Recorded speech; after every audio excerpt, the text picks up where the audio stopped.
Touquet, agropreneur, professeur de lycée et agronome. Comme de coutume, nous avons produit une courte vidéo pour donner une astuce sur le plan agronomique.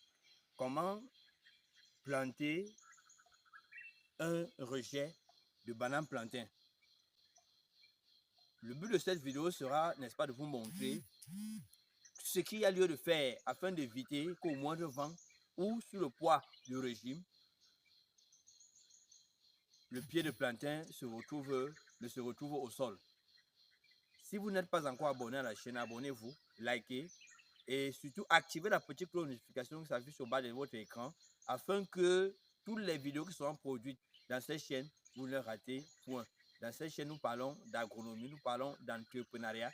Nous vous donnons le mindset nécessaire pour entreprendre sur le plan agro-pastoral, en particulier et en général dans tous les domaines, en vous donnant les petites entreprises que vous pouvez créer afin de booster ou d'augmenter vos revenus. Si vous êtes prêts, allons-y.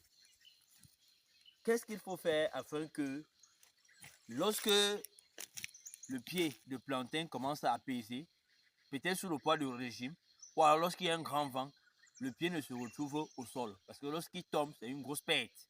Parce que parfois, il a un régime qui n'est pas mature, qui ne va servir à rien. Ce qu'il faut faire, c'est lorsque on creuse pour mettre en sol le rejet, il faut se rassurer que le trou ait une certaine profondeur. Viens avec la caméra. Voici par exemple un trou. Vous voyez quelle est la limite ici du trou.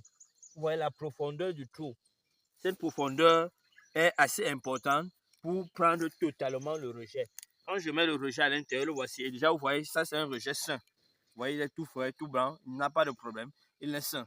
Parce que la première des choses, c'est de creuser un trou qui est raisonnable, qui a un certain diamètre acceptable. Vous voyez le diamètre ici. Vous voyez la profondeur. Lorsque j'introduis mon rejet à l'intérieur du trou, il est totalement introduit. Il est totalement dans le trou. Et puis, je mets d'abord la matière organique qui sont les feuilles. Et par la suite, je mets la terre.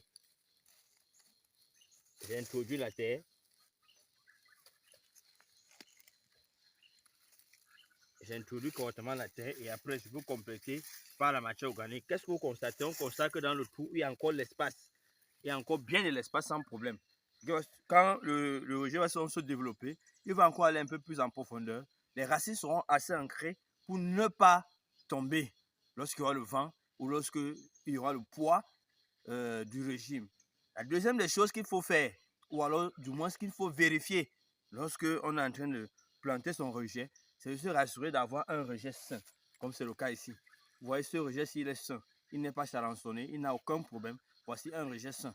S'il n'est pas ainsi sain, s'il est charançonné, même si vous creusez le trou aussi profond que ça, les charançons vont continuer à consommer ce rejet en sol et il ne sera pas assez solide. Lorsqu'il y aura le moindre vent ou lorsque le régime va se développer, il va tomber. Et déjà, ce dernier ne pourra pas donner un bon régime, ce qui va donc réduire le rendement.